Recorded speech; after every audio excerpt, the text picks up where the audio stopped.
All right. So welcome everybody to this week's edition of Cannabis Edibles Professional Live Session. Today we'll be discussing dosing of cannabis edibles and not just necessarily dosing, but converting basically THC or CBD or any cannabinoid and understanding how that conversion works. So I am going to share this screen for you guys as assignment. Um, so this would be the portion that explains essentially the conversion. And here in the US, we don't. I can't hear you. You can't hear me? I can't hear you. Wait a minute. Hold on, let me see. Hello? Uh-oh. Hello? Uh-oh. Hold on. Oh. William, can you hear me? Yeah? Okay, then it's not me. Okay. I always test my stuff before we start. Yeah. Okay, good.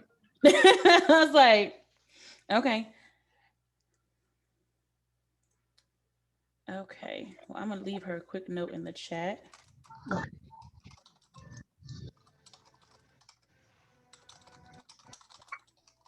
Okay, I'm back. Okay, I'm back. I got it.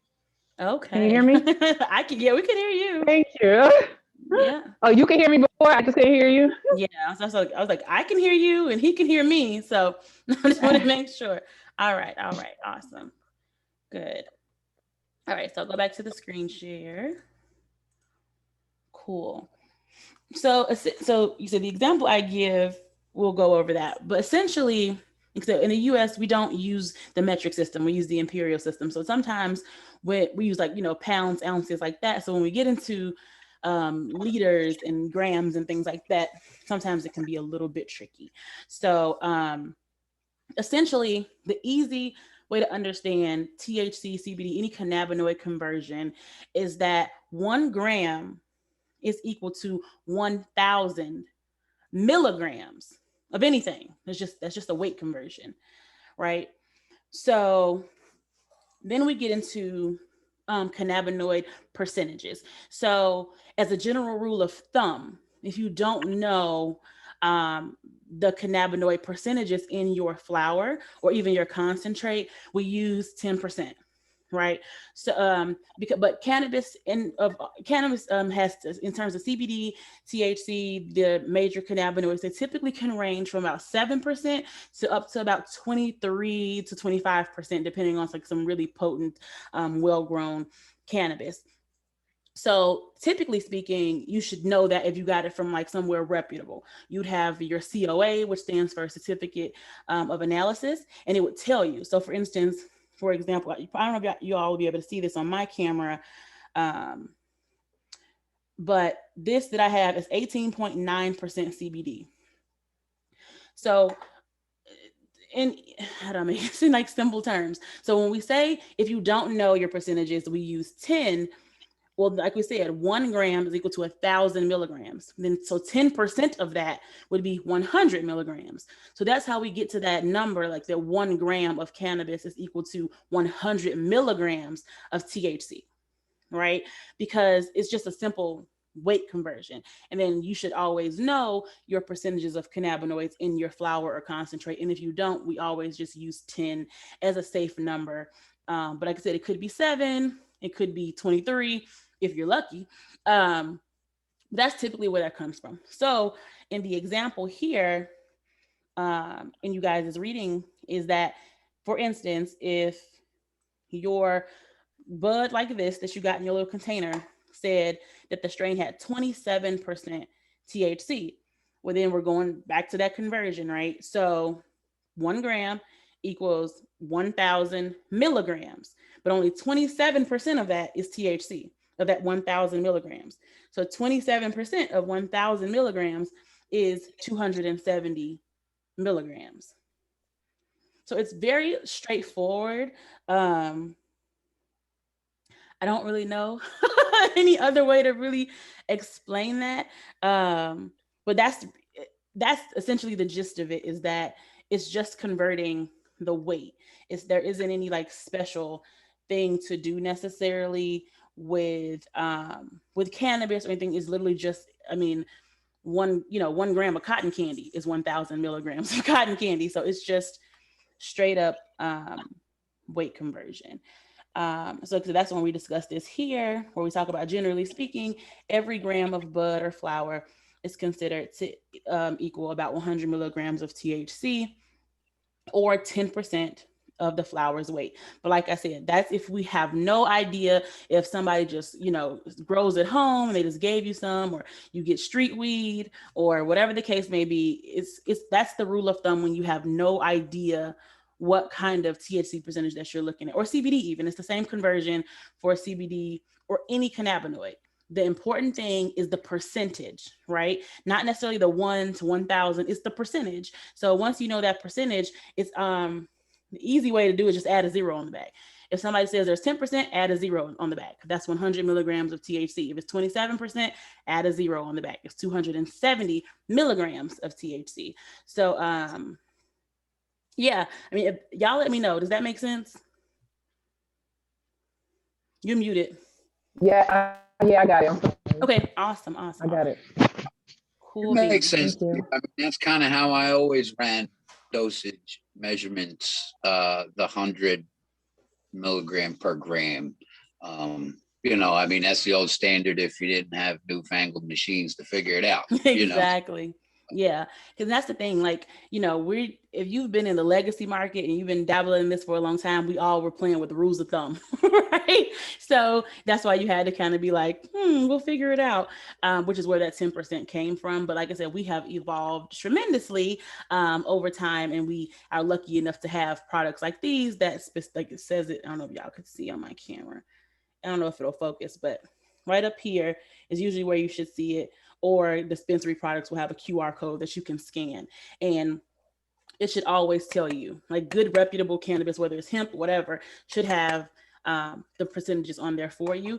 And as people who work in edibles, that's really important for us, right? When you smoke cannabis, it doesn't make a difference, honestly.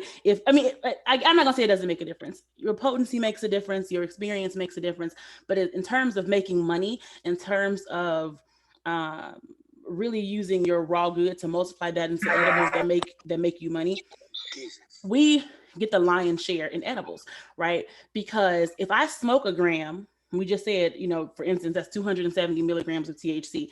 You smoke it up, and there's just only so much in terms of percentage that your body can actually absorb at one time in the lungs. So most of that THC is actually wasted. It is literally up in smoke. But when we convert it to edibles, typically we're looking at about 80 to 90% conversion of getting THC out of the plant into whatever our medium is, alcohol, oil, butter, whatever. So when you think about that, let's just say, for instance, we use the 270 from the assignment, from the reading. Let's say 250 of those milligrams made it into your butter, oil, whatever.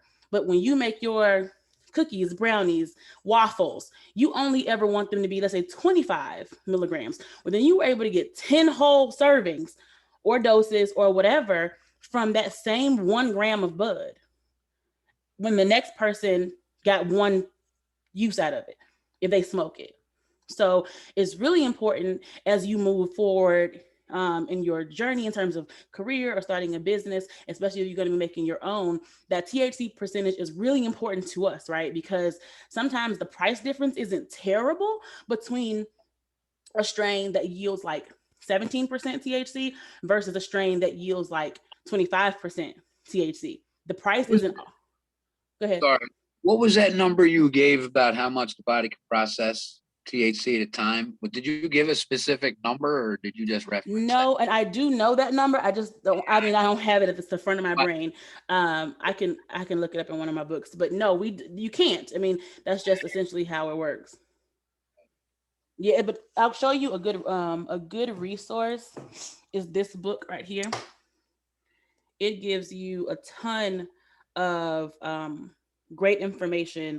Healing with cannabis. I think I've seen that book before. Yeah, this is a really good one. It's a great desk reference to have. It'll teach you a lot about terpenes, and it gives you a lot more information about how cannabis itself can work in the body, whether it be smokable or ingested or whatever. So that's a great reference for stuff like that. But that's the thing, like I said, our body just can't do it. Our endocannabinoid system can only take so much at a time. Right. Right. So smoking, you're going to smoke that, pre-roll or joint or, blunt or whatever, or vape even, for what, 5-10 minutes, and it's just impossible for the lungs to process that much into the system and for the endocannabinoid system to actually absorb it all. So we're losing a significant amount of that, which we wouldn't necessarily lose. And everybody's kind of familiar with having an edible and it lasting like 12 hours because it has to go through the digestive system and process. So because of that, we have just like a multi-pronged kind of value in terms of using edibles versus other forms of consumption. And that's why it's going to be important. So that's what the point I was making is, like I said, the price difference isn't always dramatic between, say, like a 12% THC and like a 19% THC. Right. So that's what you're looking for when you go to your grower, your farmer, your dispensary, because we know that we are going to dose out what we use. And then you get to the point where that conversion immediately is in your head. You're like, 19%, okay, I'm getting 190 milligrams per gram of this. And you can see how many products you can make out of that. So it's really important to understand how it's not really haphazard when it comes to those cannabinoid conversions for us in edibles specifically, because we can make almost 10x the dollar that a person would make just selling straight up bud, because of how we can convert that to multiple doses for somebody to actually be able to use. That becomes really bioavailable in the body to be able to actually use it for the purposes that they're hoping to use it for. So those are, really two important things. Like I said, I'm glad that makes sense, because I'm like, I mean, that's not really the math that usually trips people up. It's gonna come later, Jesus. When it's time to price the products. And we did talk last week about markup versus margin. So my fingers are crossed that people get their assignments right. That one from last week was markup and margins, the one I lost you on. Yep. Yep. And But you can always watch the replay. It doesn't go away. Always watch the replay. In costs right now, so I'm working on pricing, packaging foods, and that's where I'm at, and I'm already in the dosing thing. So. Yeah, for sure. So like I said, here it is. Here, just always this little area, recorded live sessions. You click there, and you'll see all of them that we've ever done. But yep, last week was markup versus gross profit margin. So really good information. I think somebody said that the audio was a little wonky, not for me, but from the presentation, because it was a video. So I did give you guys the link to that video. I hope. I think I did. I may have added it to the curriculum. That's what I did. Because somebody was saying they couldn't hear the video when we were watching it. And let me double check while we're here.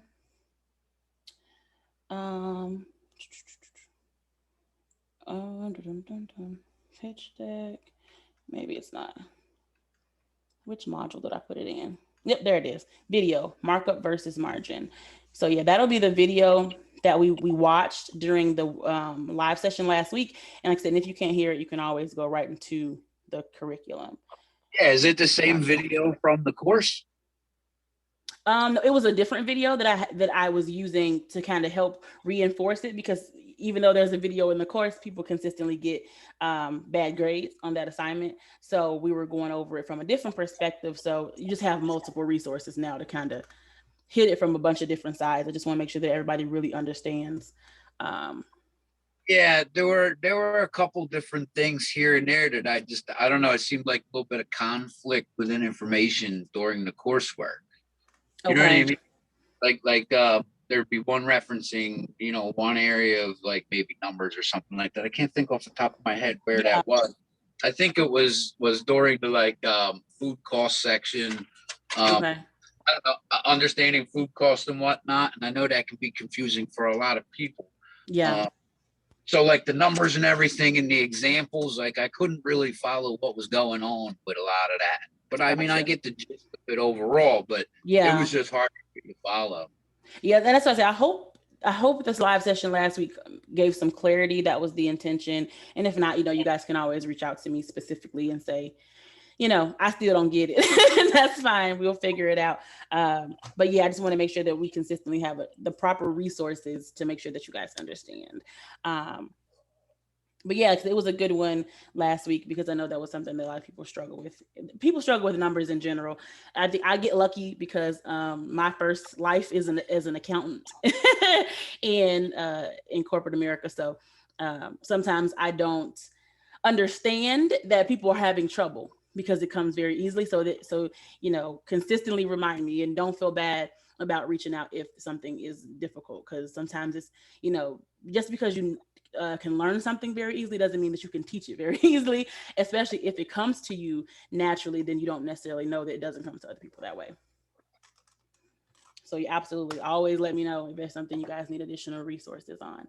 But that's it. Actually, I'm glad you guys got it, and hopefully the people who watch the recording will also get it because it's really not. Yeah, it's not that difficult. And if you just hate math and you don't want to, you don't want to do it, there is a machine. It's called a Tcheck machine where you can literally test your own at home edibles for potency. They will it will spit out the number for whatever the dominant cannabinoid is. So if it's a CBD, like you made it with hemp, it would spit out the percentage of CBD. And if you use the THC dominant cannabis, then it would spit out your percentage in that particular edible or oil or tincture or whatever you're measuring with that. So it's called a Tcheck machine. It is very expensive. It's $299. The Tcheck, I had it when it first came out years ago. It didn't function well for me at all. Really? Oh gosh, that sucks. A lot of my infusions in the beginning, especially with using their device, I don't think it was really ready to go when they put it out. Possible. But it wouldn't read it because it was a too high percentage. Because I had it tested elsewhere and it came back, but they were telling me I had to dilute it. I think I had to dilute it 10 times over for it to read properly on the device. Oh no. And it wouldn't upload, and the directions weren't coming through. I mean, this is years ago. Yeah. Now I imagine they probably fixed the bugs. I hope so. Actually, I have one that they sent me and I haven't even opened it. It's been sitting in the corner for a while.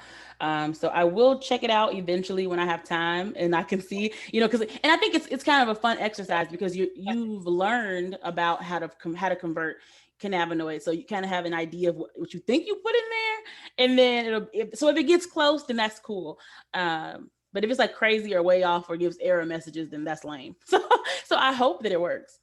I mean, I haven't tried, like, usually when I gain information for one reason or another about these kinds of devices, it's early and it's like, it's pre-trial runs and stuff like that. So, I tend to be the one with the bad luck with these devices. But I've been looking at Gemma certs, the Gemma carts. Did you ever see those? They test whole flower.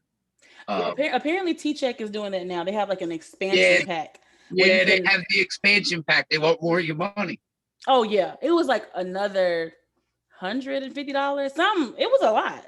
And I was like, oh, child. I was like, I don't know about that, especially because at this point, I'm not growing anything right now. So anything I have should have it in there, should tell me the COA anyway. So I'm like, I don't think I'm going to spend that kind of money when I could have just bought some more weed. Maybe one day, but like, so that's not really my bag, right? Like I do edibles and drinkables. So tinctures, stuff like that. Oh, drinkables, huh? We should talk. I just made a powder. Really? Like a distillate? No. Like just straight THC powder from an infusion. Nice. Yeah, you know what? It's holding. It's holding when mixed in with any liquid without separation. So it's nice. That separation is so obnoxious, I know. I hate it. Yeah, it's like right now I make wines and I'm thinking about rolling out a kombucha. But anything that's water soluble really works for everything. So that's what's up. Right. I got a little more work to do. I mean, it's been in research and development with me and the people that I know for the last, I don't know, 5, 7, 8 years. Yeah. Sometimes it's just hard to do when you're a small guy. Oh my gosh. Don't I know? don't. I know it. Like I said, I'm And I don't mean literally small guy like as in sex. I just mean like the small guy, the small guy. Because we're all the small guys, oh my Lord. Yes, it's tough being a small person in this industry and you know, being a single operator. Like for me, I'm having investor meetings feels like every day between now and the end of April. And I'm like I said, when we finish here, I'm going over to a high times investor meeting, and it's just a lot. It's a lot when you're trying to get some help or you've been doing it all by yourself. And this time around, I'm not doing it by myself. I've done every single thing for the last 6 years, owning 100% of all my companies, but we're going to take some investor money this time. We're going to take some investor money this time. So yeah, I totally get it. I understand. All right, guys. Well, last call. Anybody got questions, comments, cries of outrage? No, thank you for your time. I appreciate you. All right, guys. Well, I hope y'all have a wonderful week. I won't see y'all next week because I'll be in Miami for my anniversary with my husband. Congratulations. Oh, thank you. It's been 11 years at this point, but thank you. So yeah, we'll be celebrating his birthday and our anniversary. So nobody will be on next week. We don't have to worry about coming on next week. No, we don't have like substitutes or anything like that. So yeah, the next one will just be on the 21st. So what's that, like the day after? Gotcha. 420. So hopefully don't nobody have a hangover. 420. So I won't see y'all for 420. So have a happy 420 and y'all have a wonderful rest of your week. I'll see y'all next time. Bye guys. Have a good one.